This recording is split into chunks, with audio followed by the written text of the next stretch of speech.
देखो यहाँ पर रुक जाना नहीं में जो क्वेश्चन आने वाले हैं वो क्वेश्चन ये दे रखे अध्याय 4 के सभी। इसके अंदर सबसे पहले द्विघाती समीकरण का क्वेश्चन है 6x² - x - 2 बराबर मूल ज्ञात कीजिए।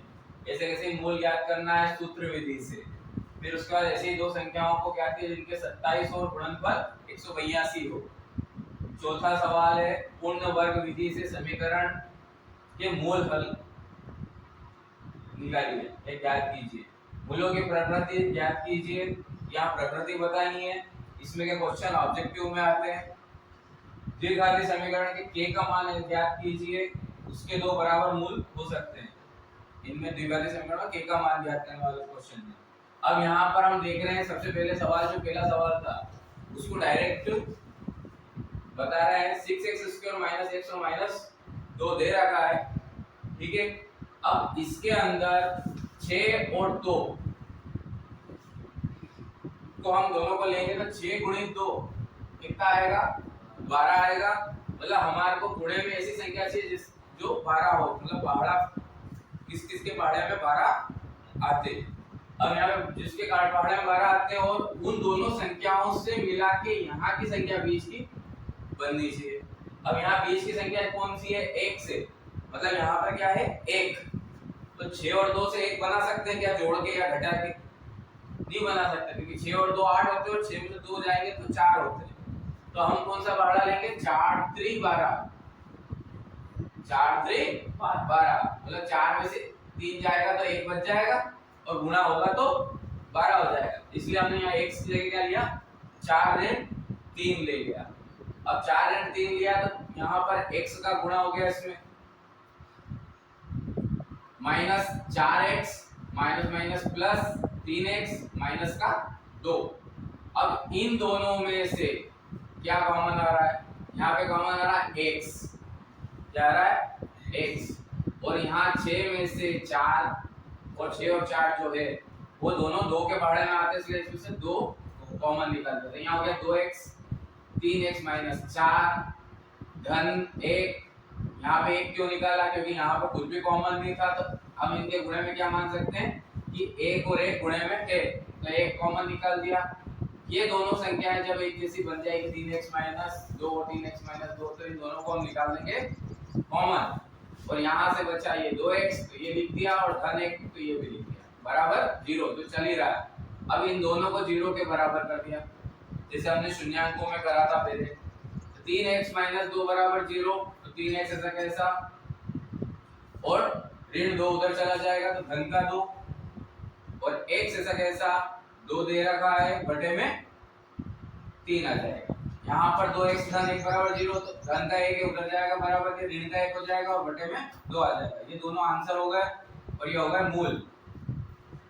समीकरण के द्विघाती के दो मूल 2 घात है तो 2 आंसर आएंगे x के 2 मान आएंगे।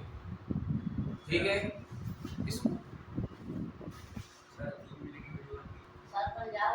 देखो द्विघाती समीकरण के मूल ज्ञात कीजिए सूत्र विधि से।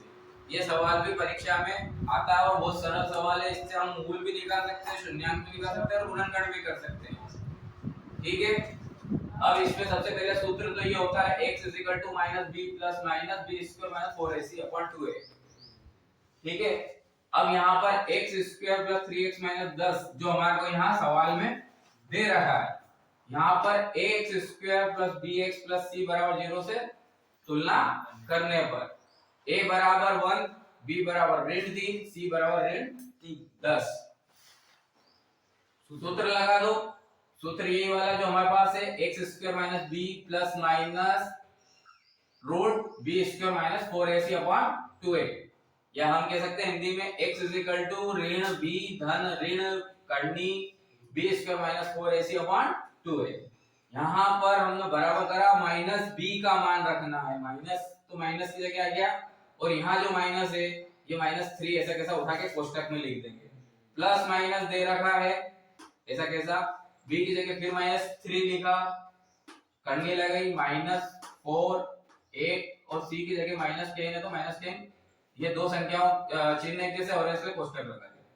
यहाँ पर ऋण और ऋण हो गए धन मतलब ये माइनस माइनस का हो जाएगा गुणा तो प्लस हो जाएंगे और ये हो गया 3 और धन ऋण ऐसा कैसा 3 तिया 9 3 का गुणा 2 बार करना है 3 का गुणा 2 से नहीं करना है 3 तिया 9 9 हो गया धन ऋण और ऋण का गुणा हुआ धन हो गया और 4 धाम 40 बटे में 2 जो था वो हो गया 2 एकम 2 फिर यहाँ पर 3 प्लस माइनस 49 हो गया दोनों को जोड़ देंगे संख्या करने वाली बटे 2 3 है से प्लस माइनस 7 का गुणनखंड कर दिया 7 गुणित 7 दो बार तोड़ दिया 7 7 गुण 50 बटे 2 अब यहाँ पे इधर से आ जाओ हम इधर आ जाते हैं ऊपर x 3 प्लस माइनस 7 बटे 2 अब यहाँ पर हुआ क्या कि ये जो करनी के साथ था ये जोड़ा बना के बाहर आ गया क्योंकि करनी की घात होती है 2 तो दो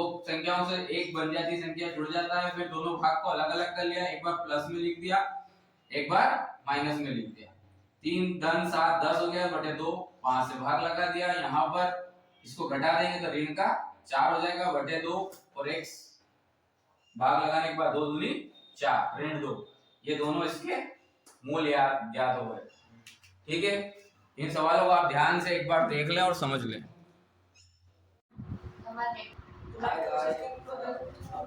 ये देखिए सवाल नंबर तीसरा ऐसी दो संख्या ज्ञात कीजिए जिनका योग 27 हो और गुणनफल 182 माना कि पहली संख्या 1 से यहाँ पर हमारे पास है ऐसी दो संख्या ज्ञात कीजिए जिनका योग 27 से तो उसमें से पहली संख्या हो गई x दूसरी संख्या हो गई 27 माइनस x क्योंकि 27 में से पहली संख्या को घटा देंगे तो दूसरी संख्या निकल जाएगी दो संख्याओं का योग बोला था 27 माइनस x प्रश्न अनुसार x ऐसा कैसा है 27 माइनस x का दोनों का गुणा क्योंकि हमने प्रश्न में लिखा है गुणनफल गुणा करने पर दोनों का गुणा कर दिया उत्तर कितना आना चाहिए 182 बराबर कितना लिख दिया 182 अब x का गुणा कर दिया 27x x का गुणा करा माइनस x में तो x का स्क्वायर 182 ऐसा कैसा और यहाँ पर हमने इसको अब जमा लिया घटती हुई घात में x की तो माइनस x का स्क्वायर सबसे पहले 27x इसके बाद में यहाँ प्लस का था इसलिए प्लस में आएगा और यहाँ पर बराबर के दूसरी तरफ 182 था तो इसको उठा के बराबर के इधर ले आएंगे तो माइनस में हो जाएगा अब इन दोनों में से माइनस को तीनों में से माइनस को कॉमन निकाल देंगे तो यहाँ से दोनों जगह से माइनस हट जाएगा और जहाँ प्लस था वहाँ माइनस हो जाएगा ठीक है ये माइनस कहाँ गया तो गया ये 0 में गुणा हो गया जाएगा अब यहाँ पर x square minus 27x plus 182 जो दे रखा है इसको यदि हम गुणनखंड करते हैं तो हमारे को 14 गुणित 13 14 और गुणित 13 का यदि गुणा करें तो 182 आएगा और 14 में से 13 को घटाएंगे तो 1 आ जाएगा क्योंकि हमारे को 14 और 13 को जोड़ेंगे तो हमारे को 27 चाहिए तो यहाँ पे 27 आ जाएगा तो 14 और 13 को जोड़ दिया और ये गुणा कर दिया यहाँ पर माइनस का अंदर गुणा हो जाएगा 14x और x का इधर से हो जाएगा पीछे फिर माइनस का गुणा हुआ 13x फिर x का गुणा हो गया यहाँ पर हम देख रहे हैं कि ये दोनों में से ये दो पद बन गए अलग अलग इनमें से x कॉमन आ रहा था x बच गया माइनस का 14 बच गया यहाँ से दोनों जगह से माइनस कॉमन निकल गया और एक 13 कॉमन निकल गया तो यहाँ से बचेगा x और ये दो चिन्ह थे धन के आधार तो यहाँ से एक चिन्ह बाहर हो गया ऋण का इसलिए एक ऋण बच गया यहाँ बचा 14 दोनों जगह एक जैसी संख्या बन गई दोनों को कॉमन निकाल दिया तो यहाँ से बचेगा x और इधर से बचेगा 13 बराबर 0 x माइनस 14 बराबर 0 x माइनस 13 बराबर 0 तो 14 उधर गया 14 और इधर 13 ठीक है ये दो आ गए आपके मूल आंसर तो ऐसी संख्या जो प्रश्न में पूछा गया था ऐसी दो संख्या क्या कीजिए जिनका योग 27 तो 14 और 13 का योग कितना होता है 27 अब यहाँ पर हम बात कर रहे हैं वापस से इसी सवाल को यदि हम सूत्र विधि से हल करते हैं किससे करते हैं सूत्र विधि से तो हमारे को वही सूत्र लगाना है x - b square plus minus b square minus 4ac/2 है यदि हमारे को 182 का गुणनखंड करना नहीं आ रहा है तो हम इस विधि का उपयोग कर सकते हैं यहाँ पर a बराबर हमारे को जो समीकरण दे रखी 1 इस समीकरण 1 की तुलना कर लेंगे तो यहाँ पर हो जाएगा a बराबर 1 b बराबर -27 और c बराबर 182 अब यहाँ पर a का मान b का मान रख दिया ये b है इसका मान यहाँ -27 है ये रख दिया यहाँ पे भी b का मान रखना था यहाँ 27 रख दिया c का मान 182 रख दिया 4 है ही सही एक जगह 1 रख देंगे ये इस सूत्र के हिसाब से यहाँ बचा 2a, तो 2a की जगह 2 गुणित 1 हो गया 27 ऋण और ऋण धन, धन का 27 फिर धन ऋण और ये हो गया करनी के अंदर 27 का 27 गुणा करते तो 729 आता है, इसका इसमें गुणा करेंगे 728 आएगा बटे 2। 27 धन ऋण 1 यहाँ पर है 27, 1 घटेगा क्या बचेगा करनी में 1 और करनी में 1 यदि बचा है तो करनी का 1 का क्या करेंगे 1 गुणित 1 तो हो गया यहाँ से 1 का जोड़ा बना के भाग 27 को धन एक बार लिख लिया, एक बार ऋण चिन्ह ले लिया, यहाँ लिखेंगे हम धन चिन्ह लेने पर और एक बार ऋण चिन्ह लेने पर धन और ऋण चिन्ह दोनों होगा, ये दोनों x के मान चल रहे हैं 27 और 1 को जोड़ेंगे तो 28 बटे 2, यहाँ पे माइनस कर देंगे तो 26 बटे 2, भाग लगा देंगे 13 बचा, यहाँ भाग लगाएंगे तो 14 बचा, ये दोनों इसके वापस से शून्य वही के वही आ गए। मतलब हम दोनों विधि से इसको आसानी से हल कर सकते हैं जो हमको सरल है। ठीक है देखो सवाल नंबर तीसरा, पूर्ण वर्ग विधि से समीकरण के मूल ज्ञात कीजिए। मूल ज्ञात करना है वही चीज है, यहाँ पर समीकरण लिखी पूर्ण वर्ग विधि द्वारा। कैसे करेंगे समीकरण में इसमें 5 आगे दे रखा तो 5 से पूरी समीकरण में गुणा कर दो, 5 से गुणा कर दिया तो गुणित 5 हो गया, 6 गुणित 5 हो गया और 2 गुणित 5 हो गया और इधर भी 5 से गुणा हो जाएगा तो ये पूरी समीकरण पूर्ण हो जाएगी। अब यहाँ पे वर्ग है तो 5x का वर्ग बन सकता है, यहाँ पे 6 गुणित तो 6 को हमने क्या करा तोड़ लिया 2 गुणित 3 में 5x हो गया, यहाँ पे 2 ऋण 5 का तो गुणा करके हमने ऐसा कैसा लिख दिया, इससे कोई लेना देना नहीं।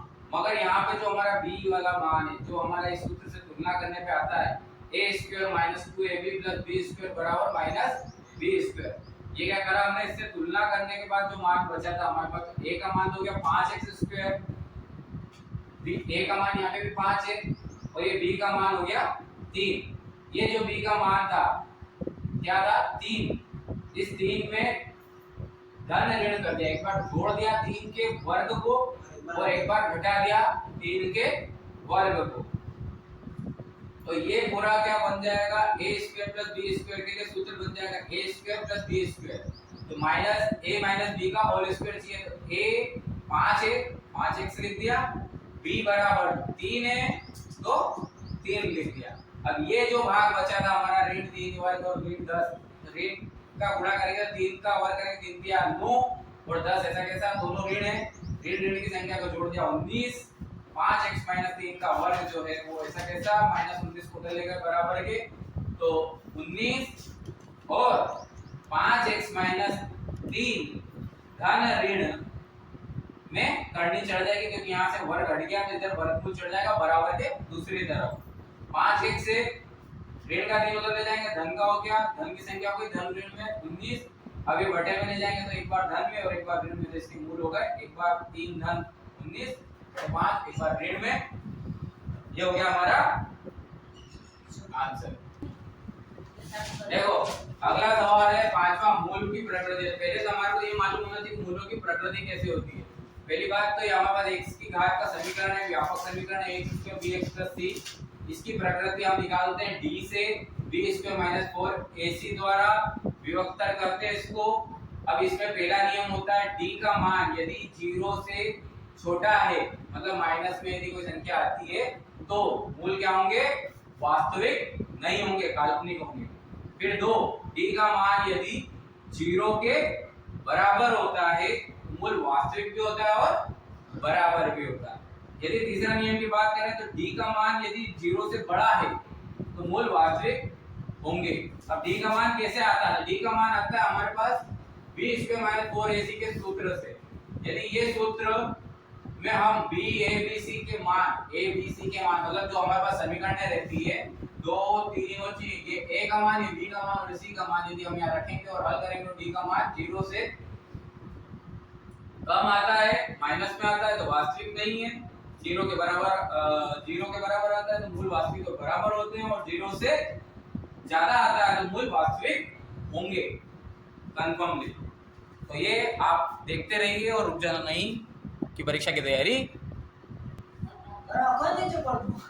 हेलो यहाँ पे आप देख रहे हो पांचवा सवाल, मूलों की प्रकृति ज्ञात कीजिए। हमने उसका नियम पढ़ लिया इसके पहले। अब यहाँ पे हम सवाल कैसे करेंगे? 2x 3x 5 बराबर 0 ले लिया। ax square plus bx plus c बराबर 0 से तुलना करने पर a का मान 2, b का मान 3, c का मान 5 हो गया। d b square minus 4ac बराबर b का मान रखा -3 का वर्ग, 4 ऐसा कैसा, a की जगह 2 रख देंगे, c की जगह 5 रख देंगे। 3 का गुणा करेंगे 3 3 9, ऋण का ऋण में गुणा हुआ धन हो जाता है, और 4 पंजे 20 और 20 का गुणा 2 में करेंगे तो 40। इसको घटाया तो ये अंतर काय में आ गया? ऋण में आ गया। तो हमारे पहले भी पढ़ा है कि d का मान यदि 0 से कम मतलब ऋणात्मक होता है तो मूल वास्तविक नहीं होते हैं। इसी का दूसरा सवाल ये वाला दूसरे नंबर का है, जो आप खुद करके देखना। तीसरा सवाल, छठा सवाल है, द्विघाती समीकरण के लिए 2x स्क्वायर kx 3, इसमें भी ax square plus bx plus c बराबर 0 से तुलना करने पर a का मान हो गया 2, b का मान हो गया k और c का मान हो गया 3, d बराबर 0, क्योंकि यहाँ पर मूल दे रखा है कि दोनों मूल बराबर होंगे। तो b इक्वल टू 0 होंगे, मूल बराबर होता है या मूल वास्तविक होता है, बराबर होता है तो d बराबर 0, तो d का मान सूत्र रख देंगे b स्क्वायर माइनस 4ac विभक्तर का सूत्र। b का मान रखा k स्क्वायर, 4 ऐसा कैसा, a की जगह 2 और c की जगह 3 रख देंगे बराबर 0। k स्क्वायर ऐसा कैसा, 3 का 3 का गुणा कर दिया, 4 दूनी 8, 8 या 24। अब ये ऋण इधर गया तो उधर का धन का हो गया 24। k के स्क्वायर में से वर्ग को हटाएंगे तो उधर लग जाएगा वर्गमूल, और वर्गमूल को जब हल करेंगे तो 2 गुणित 2 गुणित 2 गुणित 3 में हल होगा, और ये बराबर धन ऋण 2 गुणित 6, यहाँ 2 आ जाएगा भाग और 2 दिया हो जाएगा 6। ये हो गया इसका k के मान का सवाल।